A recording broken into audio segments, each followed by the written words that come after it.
Happy Sunday. This is your style appetizer for the week.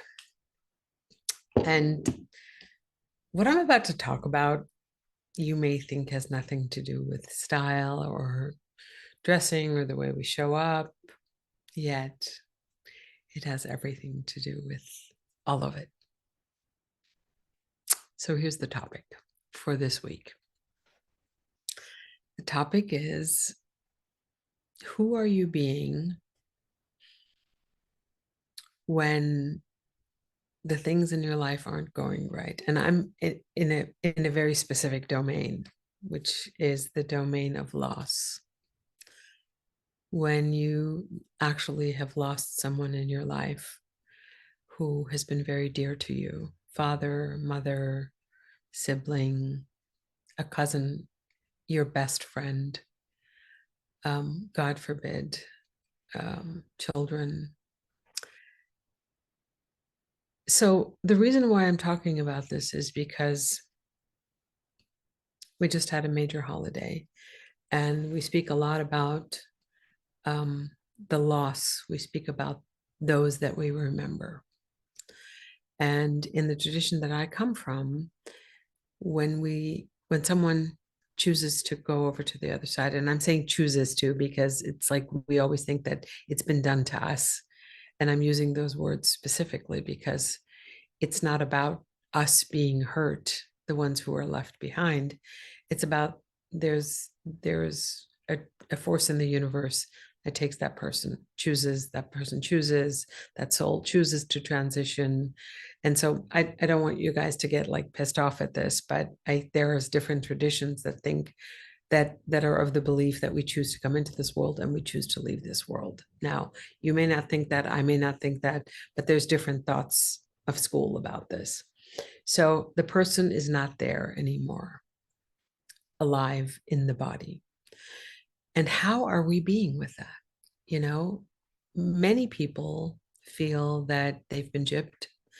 Many people feel that the more they suffer in their own body and in their own life, the greater the value of dedication to that soul. So there's a lot of different ways that we be with loss. My point of view on all of this is, and I say this from having been 21 when my father passed away. It's over 40 years that he's gone. And in my tradition, there is no death. And I say that with a smile on my face because when we on Yom Kippur say we remember them, and there's a whole liturgy that we do on we remember them. In times of goodness, of sadness, we remember them. In times of loss and love, we remember them. There is a staying alive of that person when we remember them. And so I come to you because this is a huge part of image therapy. If I'm choosing to abdicate my own joy in this life that I get to live, and I'm here in the body, living my life to the best of my ability, hopefully, what use is there in carrying the weight of that loss for 10, 20, 30, 40, 50 years and constantly being weighed down instead of uplifted by the thought and the memory of that human being? So there's two different, very, very different schools of thought. You know, I'm going to become a martyr and I'm going to offer my life and my joy to the memory of this person, which I don't really think that that person would want you to be that way. I believe, truly believe, and having been on the other side, that the people that are left behind, who are left behind, those of us who are here and still in the body, the best way we can honor the people who have transitioned is by living the most exciting and the most blossoming and the most expansive and extraordinary life that we have to offer, because our spirit is still here in the body, getting to experience life in all its glory when they are just in spirit. And spirit doesn't get to have an extraordinary life just in spirit. They get to be in a very different state. So all of this to say is that the best way to honor someone who has transitioned is to uplift them and to talk about the greatness of their life, no matter who they were, how old or young they were, man, woman, whether they were the principal of my old school or whether they were my dad, whether they're my siblings who passed away after a week or 2 weeks of living life and came through my mom for just that little short period of time, or whether it's someone who's your mate, your child, your parent.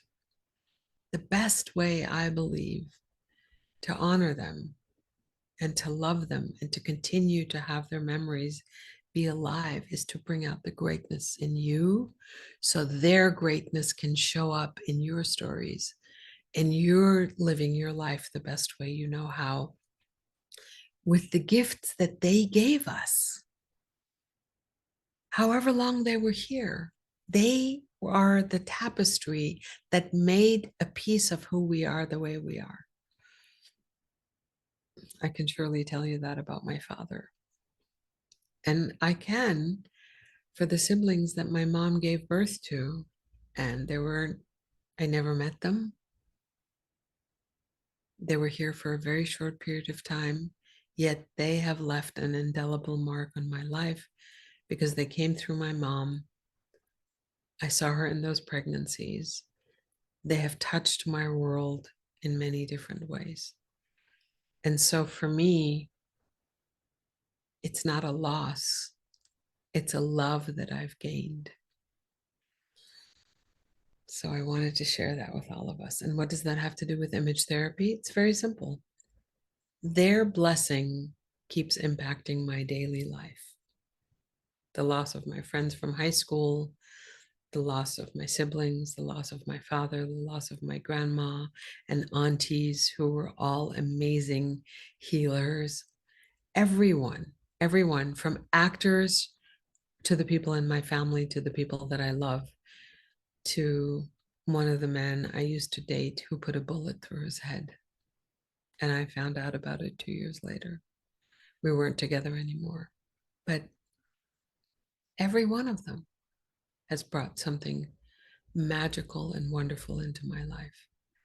And the best way to honor their loss is to live the greatest life that we can live for the rest of humanity as long as we're here. So when I say go out and sparkle up the universe, I really mean it. And be the brightest you can be. It's the best way to thank the universe universing, the best way to thank our creator, the best way to thank the people who have gone and transitioned onto a different state.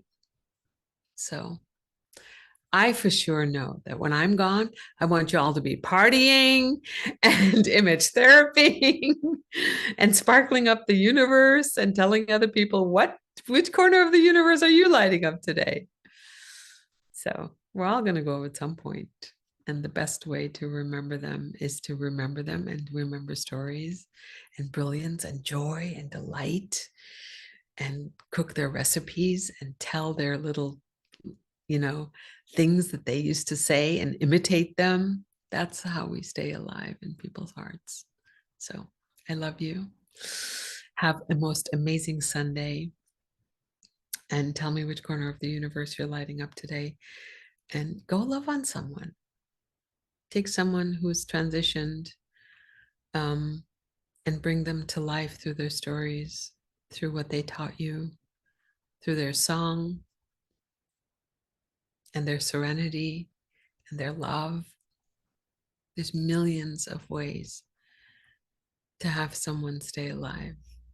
Go find a really good way to stay in that space and make them come to life if you love someone very much and you feel like you miss them. Best way to make them appear is to give life to what they stood for. Have a wonderful weekend, and I'll see you next Sunday. Now, go and sparkle up the universe, play in your closet, and don't forget, I want to know what you're wearing in your heart and on your body. Bye.